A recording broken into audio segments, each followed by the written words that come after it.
नमस्कार, दिन भर की बड़ी खबरों में आपका स्वागत है। मैं हूं अंशिता श्रीवास्तव। आज इस बुलेटिन में बात होगी राहुल गांधी की हुंकार की, पीएम मोदी के गुजरात में इमोशनल कार्ड की। जानेंगे मोरबी हादसे पर क्या बोला सुप्रीम कोर्ट, राजीव गांधी के दोषियों को रिहाई मिलने पर क्या है कांग्रेस का एक्शन। जानेंगे महाराष्ट्र के राज्यपाल की मुश्किलों की, कर्नाटक सरकार से बढ़ती जनता की नाराजगी की, और बुलेटिन के आखिर में बात होगी गूगल पे और फोन पे को लगने वाले झटके की। लेकिन तमाम बड़ी खबरों से पहले एक नजर सुर्खियों पर। पीएम मोदी और गृह मंत्री अमित शाह पर राजस्थान के सीएम अशोक गहलोत का जोरदार हमला। बोले, गुजरात में बीजेपी को सता रहा है सूपड़ा साफ होने का डर। हिमाचल में ईवीएम की सुरक्षा पर बीजेपी कांग्रेस आमने सामने। कांग्रेस ने स्ट्रांग रूम के सामने लगाए तंबू। बीजेपी ने बताया आचार संहिता का उल्लंघन, स्ट्रांग रूम में रखी है ईवीएम। नेपाल के संसदीय चुनाव में किसी भी दल को बहुमत नहीं मिलने के दिख रहे आसार। मतगणना के बाद आ रहे रुझानों में नेपाली कांग्रेस को सबसे ज्यादा सीट। गिरावट के साथ बंद हुआ शेयर बाजार। सेंसेक्स 519 अंकों की गिरावट के साथ 61,145 अंक पर हुआ बंद। निफ्टी 148 अंक गिरकर 18,160 पर हुआ बंद। तो ये थी सुर्खियां और अब बात आज की सबसे बड़ी खबर की।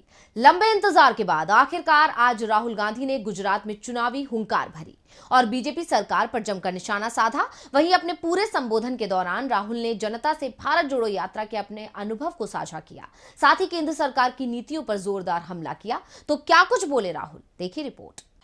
गुजरात में आज राहुल गांधी की 2 रैलियां थी। पहली रैली सूरत में और दूसरी राजकोट में।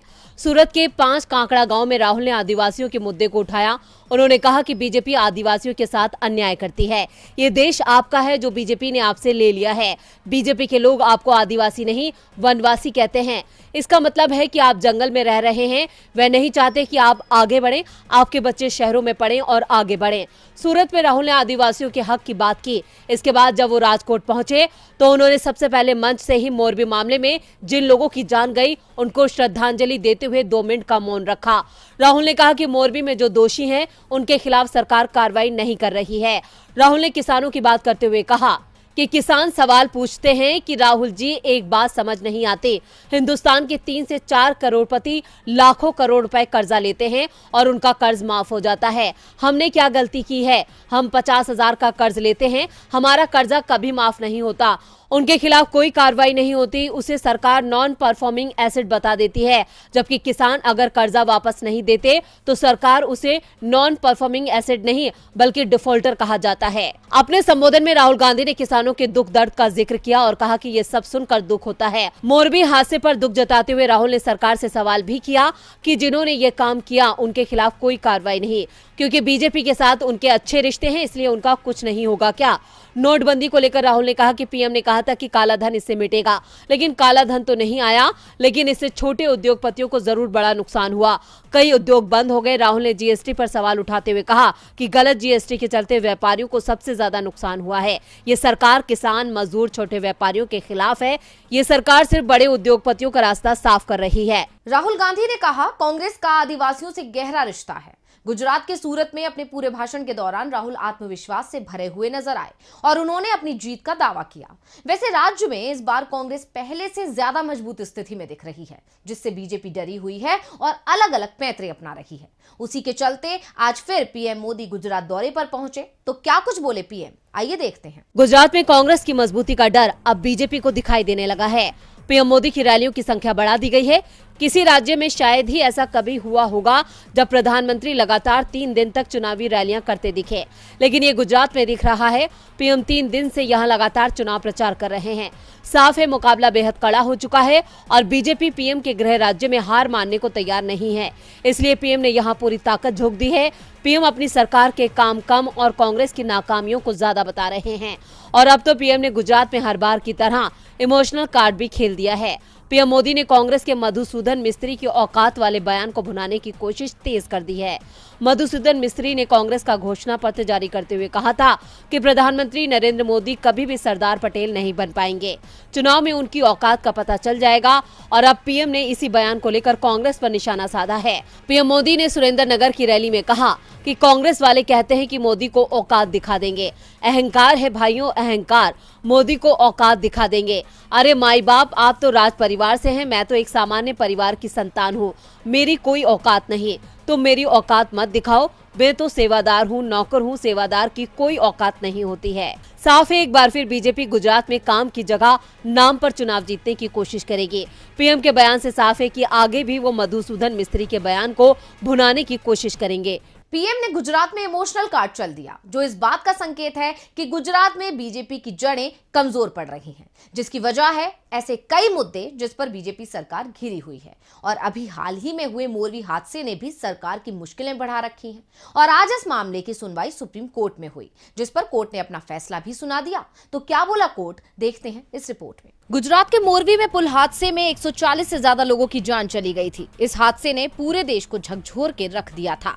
अपनों को खोने वालों को आज भी इंसाफ का इंतजार है। आज इस मामले को लेकर सुप्रीम कोर्ट में सुनवाई हुई। सुप्रीम कोर्ट में मोरवी पुल हादसे की जांच के लिए न्यायिक आयोग के गठन और ज्यादा मुआवजे के लिए एक जनहित याचिका दाखिल की गई थी।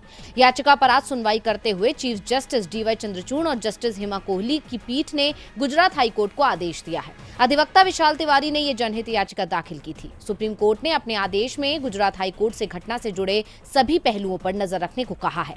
गुजरात हाईकोर्ट से कहा गया है कि समय समय पर जांच और दूसरे पहलुओं की निगरानी रखें। सुप्रीम कोर्ट ने याचिकाकर्ताओं को स्वतंत्र CBI जांच, पर्याप्त मुआवजा संबंधी याचिकाओं के साथ हाईकोर्ट का रुख करने की अनुमति दी। प्रमुख न्यायाधीश DY चंद्रचूड़ और न्यायमूर्ति हेमा कोहली की पीठ ने मामले की सुनवाई करते हुए कहा कि गुजरात हाईकोर्ट के मुख्य न्यायाधीश की अध्यक्षता वाली खंडपीठ ने पहले ही घटना का स्वतः संज्ञान लिया है और कई आदेश पारित किए हैं। ऐसे में फिलहाल वो याचिकाओं पर सुनवाई नहीं करेगी। सुप्रीम कोर्ट में हालांकि एक याचिकाकर्ता और हादसे में अपने 2 परिजनों को खोने वाले एक दूसरे वादी को स्वतंत्र CBI जांच, पर्याप्त मुआवजा संबंधी याचिकाओं के साथ हाईकोर्ट का रुख करने की अनुमति दी है। देश की सर्वोच्च अदालत ने यह भी कहा कि याचिकाकर्ता बाद में उसका रुख कर सकते हैं। आपको बता दें कि गुजरात हाईकोर्ट में दाखिल हलफनामे में मोरवी नगर पालिका ने अपनी चूक मान ली है। अब गुजरात हाईकोर्ट इस मामले की अगली सुनवाई 24 नवंबर को करने वाला है। ऐसे में अब सभी की नजरें गुजरात हाईकोर्ट में होने वाली अगली सुनवाई पर टिकी हैं। मामले में सुनवाई से इनकार करने के साथ ही कोर्ट ने अपने आदेश में गुजरात हाईकोर्ट से घटना से जुड़े सभी पहलुओं पर नजर रखने को कहा है।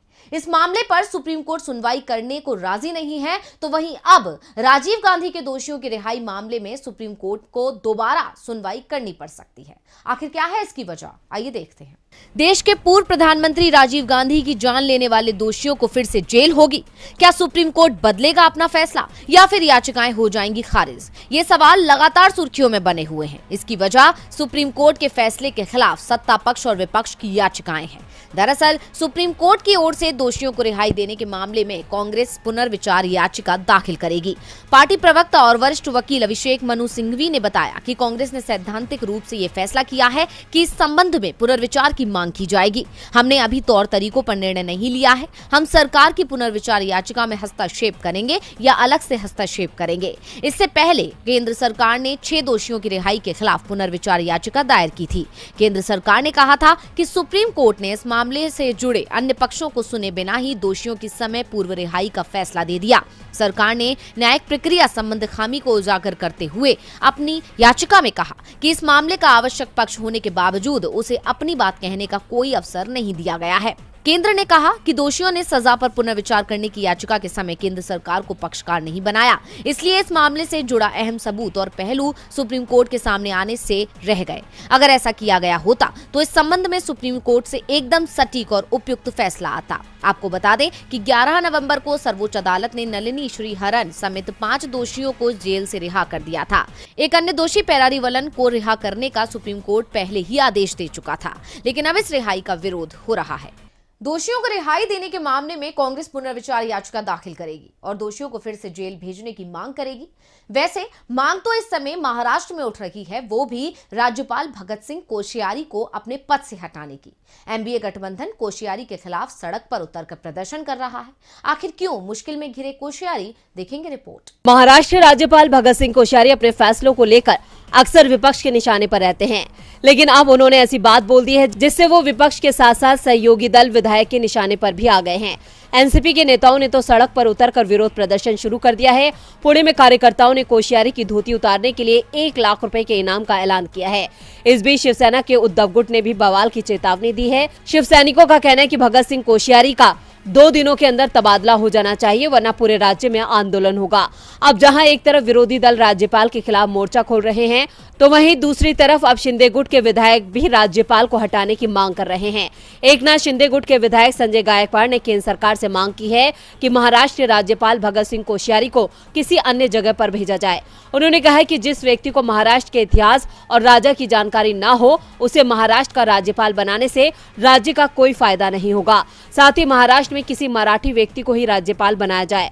दरअसल राज्य में राज्यपाल भगत सिंह कोश्यारी के उस बयान पर हंगामा खड़ा हो गया है जिसमें उन्होंने शिवाजी को पुराना आदर्श बताया था। उन्होंने कहा था कि नितिन गडकरी आज के युग के नए आदर्श हैं।